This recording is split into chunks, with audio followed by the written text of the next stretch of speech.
मनातील दोन शब्द. आज माझे शब्दांच्या पलीकडले हे पुस्तक आपल्या हाती देत असताना माझ्या मनाला झालेला आनंद शब्दात व्यक्त करण्याचा हा प्रयत्न. गेली जवळजवळ 6 वर्षे मी कोकण मराठी साहित्य परिषदेच्या मालवण शाखेचा अध्यक्ष झाल्यापासून वर्षारंभी कोमसाप मालवण व्हॉट्सॲप समूहावर एका साहित्यिक उपक्रमाला प्रारंभ करतो. आपल्या सदस्यांना सकस आणि चोखंदळ वाचनाची सवय लागावी आणि त्यांचेही हात लिहिते व्हावेत, हाच एकमेव हेतू मनात असतो.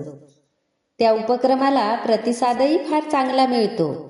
यापूर्वी या उपक्रमातून कोमसाप मालवणतर्फे सिंधू साहित्य सरिता चरित्रात्मक, येग येग सरी काव्यसंग्रह आणि बीज अंकुरे अंकुरे ललित लेख संग्रह या दर्जेदार पुस्तकांची निर्मिती झाली. जवळजवळ 100 हात लिहिते झाले. 1 जानेवारी 2025 रोजी असाच एक साहित्यिक उपक्रम समूहावर सुरू केला. त्याला नाव दिले बोलतो मराठी. दैनिके, नियतकालिके, दूरदर्शन, नेहमीचा वार्तालाप यामध्ये सातत्याने येणाऱ्या मराठी शब्दांचे कूळ आणि मूळ समजावून सांगण्याचा तो माझा प्रातिनिधिक प्रयत्न होता. यासाठी मी 111 शब्द निवडले.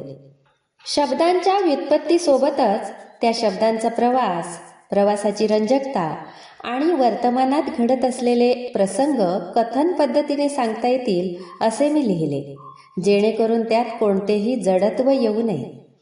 गेल्या 6 महिन्यात 111 शब्दांच्या कूळकथा आणि मूळ कथा कधी लिहून झाल्या हे मला देखील समजले नाही. आणि आज त्याच बोलतो मराठी उपक्रमाचे शब्दांच्या पलीकडले हे माझे पुस्तक जन्मा येत आहे. आपण शब्दांचा, म्हणींचा, वाक्प्रचारांचा वापर नेहमी करत असतो, पण त्या पलीकडे त्या शब्दांचा प्रवास दडलेला असतो. तो प्रवास या कूळ कथांमधून आणि मूळ कथांमधून सांगण्याचा केलेला हा माझा अल्पसा प्रयत्न. असे शब्द अनेक आहेत, पण मी प्रातिनिधिक 111 निवडले. यापासून स्फूर्ती घेऊन चोखंदळ वाचकांना शब्दांच्या पलीकडे दडलेला शब्दांचा प्रवास शोधण्याची गोडी लागेल.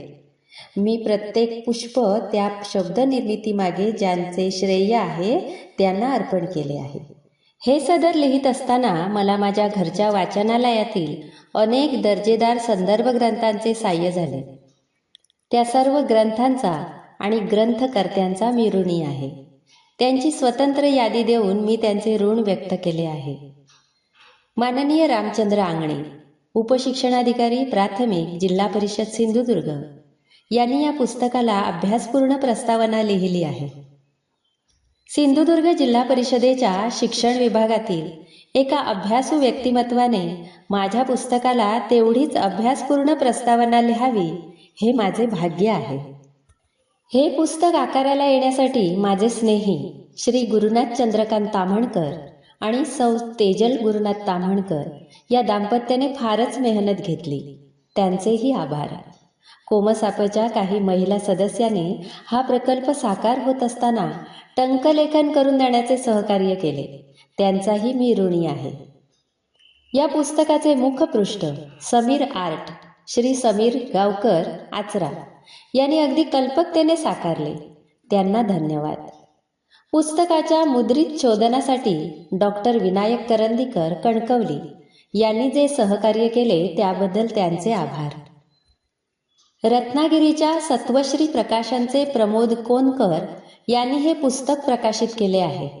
पुस्तक अधिक देखणे कसे करता येईल यासाठी त्यांनी घेतलेल्या सर्व परिश्रमांसाठी माझ्याकडे शब्द नाहीत. आचरे येथील रामेश्वर वाचन मंदिर, ज्या वाचनालयाने माझे ज्ञानसंगोपन केले, त्या वाचनालयाच्या संस्थापक सदस्यांपासून आजपर्यंतचे सर्व पदाधिकारी, ग्रंथपाल आणि कर्मचारी यांनाही धन्यवाद. माझा साहित्यिक प्रवास घडत असताना सुदैवाने मराठीच्या तारांगणातील अनेक देदीप्यमान साहित्य रत्नांचे दर्शन मला झाले. पद्मश्री मधु मंगेश कर्णिक हे त्यातील एक अनमोल रत्न. त्यांनी कोकण मराठी साहित्य परिषद ही संस्था स्थापन केली, म्हणून आमचे हे कोकणातील असंख्य हात आज लिहिते झाले. या पुस्तकासाठीही त्यांनी या वयातही वेळात वेळ काढून स्वतःच्या अक्षरात दिलेल्या शुभेच्छा म्हणजे माझ्यासाठी आशीर्वादच आहेत. त्यांचे ऋण व्यक्त करण्यापेक्षा त्यांच्या ऋणातच राहणे मी पसंत करतो. शब्दांच्या पलीकडे जाण्यासाठी ज्या ज्या हातांचे सहकार्य लाभले त्या त्या सर्वांना पुनश्च अभिवादन. मला आशा आहे की माझी ही साहित्यकृती चोखंदळ रसिकांना आवडेल. पुस्तक वाचल्यानंतर आपल्या शुभेच्छा मला जरूर कळवा. कदाचित त्या शुभेच्छांनी मला शब्दांच्या पलीकडेलेचा दुसरा भाग लिहिण्याची संधी मिळेल अशी आशा व्यक्त करतो आणि थांबतो. सुरेश शामराव ठाकूर, 128 श्यामसुंदर आचरे पारवाडी, मुक्काम पोस्ट आचरे, तालुका मालवण, जिल्हा सिंधुदुर्ग. पिन 416614.